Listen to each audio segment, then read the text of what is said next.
July 20, 2024. Papabot. Vlog ulit tayo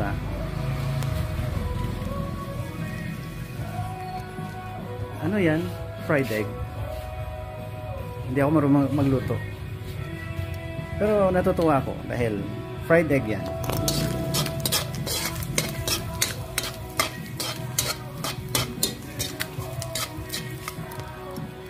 Gusto ko ang well done. At ito pa paborito ko to. Daing bulad 11:10.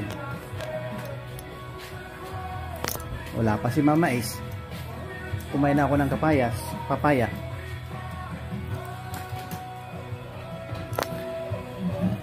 May natitira para kay Mama Ace. Bakit nag-vlog ako ngayon? Hindi ako marunong magluto Dalawa lang alam ko 3. Scrambled egg, boiled egg, fried egg. The rest hindi ko pa na subukang lutuin kahit pritong isda. Ito galing sa Bahay Kubo ng Surala sa Tinalak Festival. Ito ang buhay namin, simple. We don't have to go anywhere else. For me, since I was a kid, I never thought of leaving the country. Kasi nakita ko kumpleto na yung bakuran namin doon sa Banga. Fertile soil. Marami tayong maitanim sa mga lupain. Nung maliit pa ako,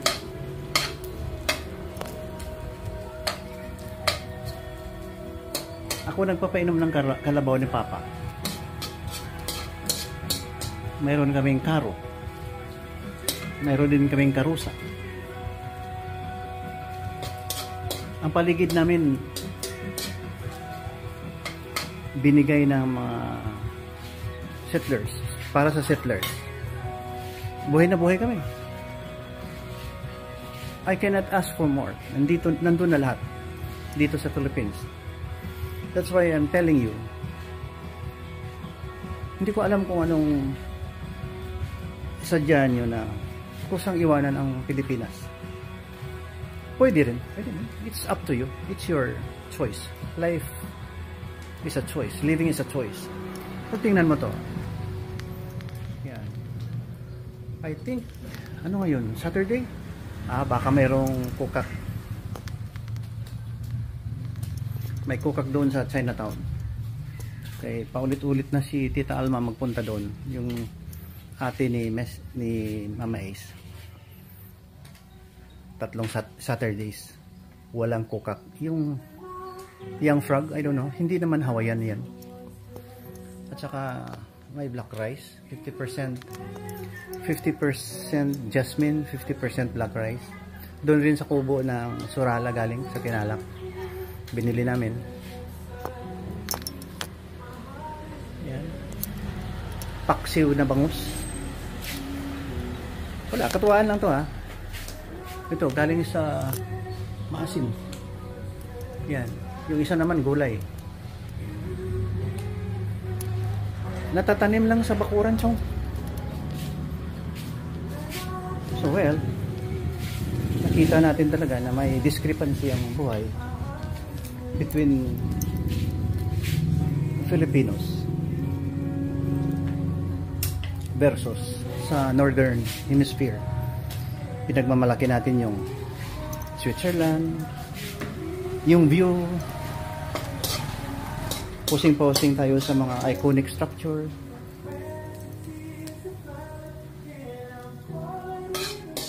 Kung ano-ano pang view.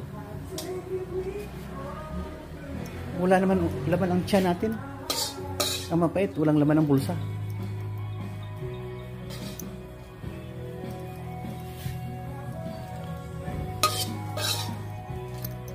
Si Jesus Christ nga, Simple lang ng buhay niya. Diyos siya, anak siya ng Diyos. Tatay niya Holy Spirit.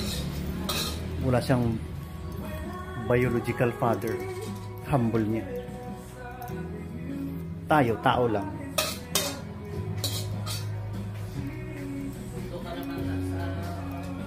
Yeah. I cook fried egg for you. And bulad.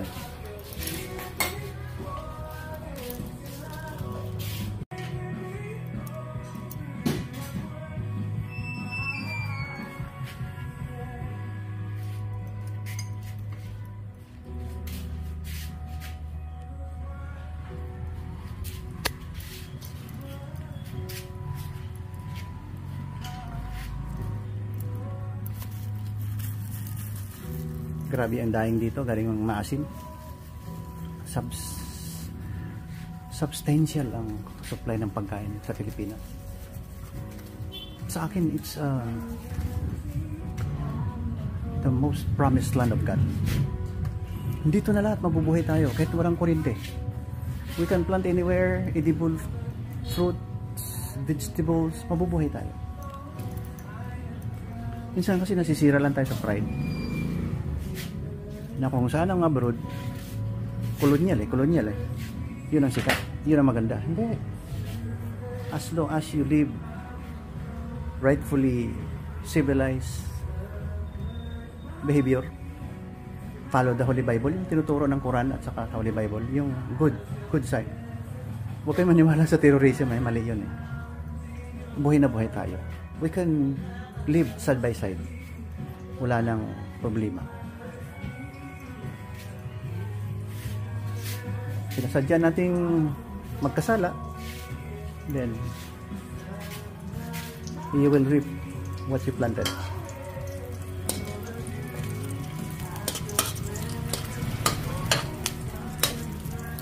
Daing yan, dami sa Sarangani. Yung mga isda doon dinadala pa sa Zamboanga from southern Mindanao to Butuan to Manila. Ano yung Sarangani marinated fish galing sa Sarangani. Ang dami doon sa Northern Hemisphere, doon sa Filipino market sa Canada. Hindi pagyayabang, wala naman akong gastos doon eh. Hindi ko kaya magpunta doon. Somebody took care of my fare and everything. God's plan yun. Kaya hugot ng hugot si Papa Bot. Para naman tayo tumino. Huwag masyadong, let's say, quote-unquote, mayabang. Diba? Bakit ka mag-ibang? Sino ka? Simple lang si Papa Bot. Si Papa Bot. Walang kwentang tao yan. Walang sinasabi. Papa Bot is nobody.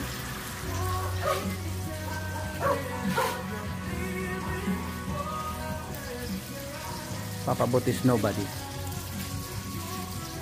Wala kang makukuha kay Papa Bot.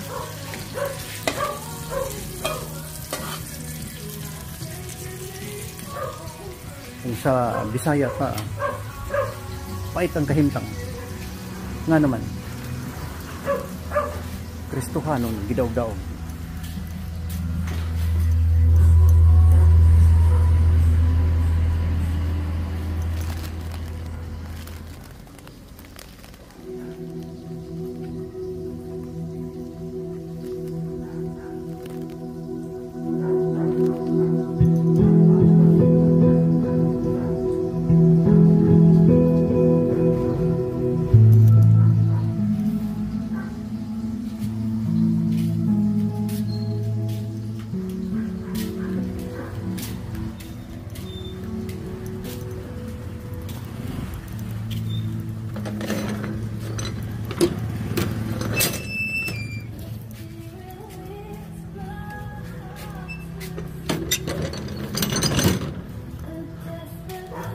Nobody.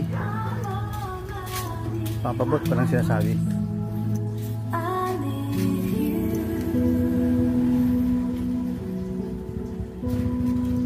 advice ko lang, makinig kayo sa gawas nung sa mga to. Oh, come here. Hoy! Sulod. Gilingaw siyang amo. Advice ko lang, makinig kayo sa akin. Yung pangangaral natin. Share it with your children, your friends.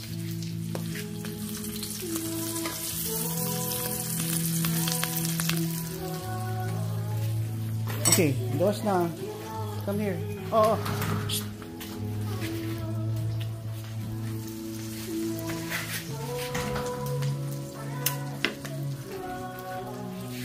Di ba masaya? Ito paulit-ulit ko ha. Pag walang Jesus Christ sa buhay, magulo. Isipin mo kasi ang kompetisyon ng mundo. Why don't you just humble down, meditate, reflect sa Holy Bible, yung mga ginagawa ng pastor at pari. Magturo tayo ng righteousness.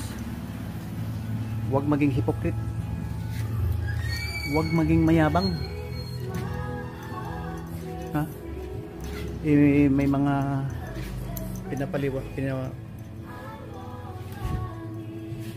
paniwalaan kayong mga tamang propeta.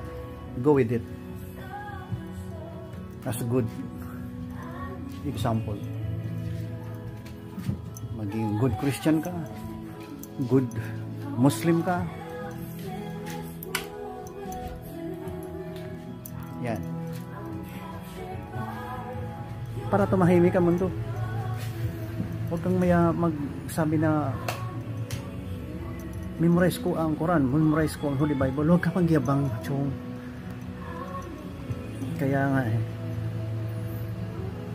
nagka problema ang mundo dahil dyan. Mga mayabang. Huwag kang kumain yan dahil makasalanan yan. Hindi problema ang kapagkain. Ang problema ang lumalabas sa bunganga. At saka yung ginagawa mo. Action speaks more than words. Diba? Ito si Papa po. Agang-aga nagsermon. Yan, 11:25 na. Siguro mag-aalmusan na yun. Hindi ako makakain pag wala si Mrs.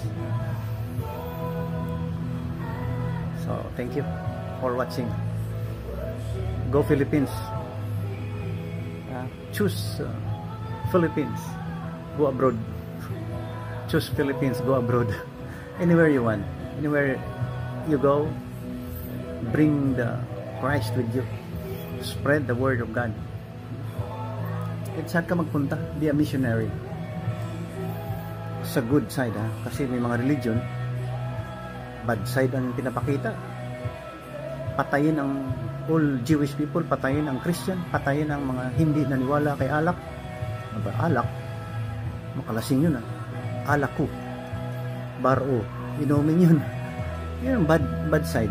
Yung doon ka sa God or Holy Allah or Holy God na mabait. Okay?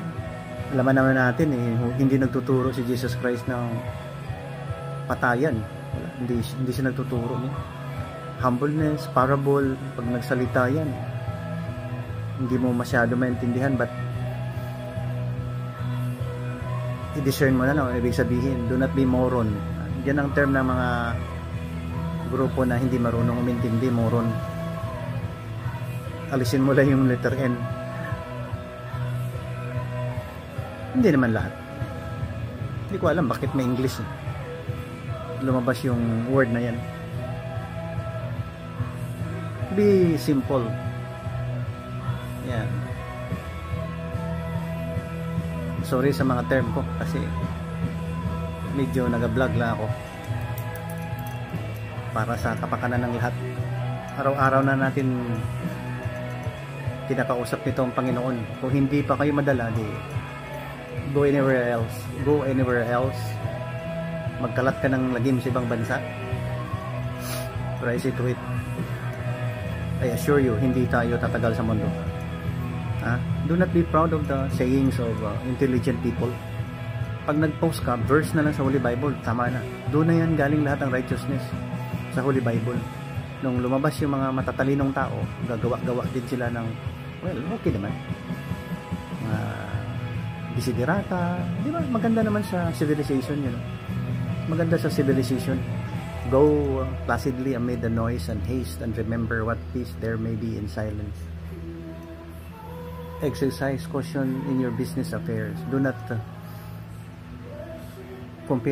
never compare yourself with others, for always there will be greater and lesser person than yourself. Maliit lang tayo.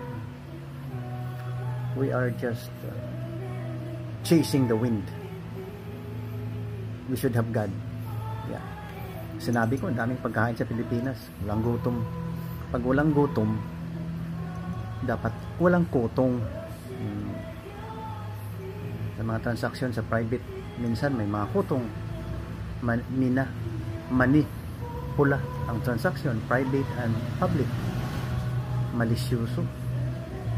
Yan ang problema natin.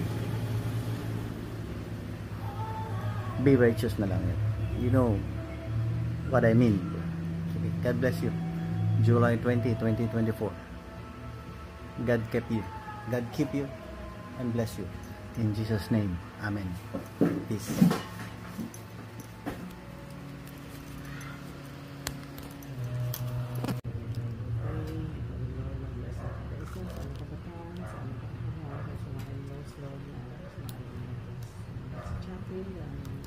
Baby, we pray Lord sa good health sa ila. Ito Lord na Lord sa will ko na pray for the baby na one wish you Lord no mahal ka Lord God na dali sa kalimutan Lord. Kukak. Paka. Cute. Yeah.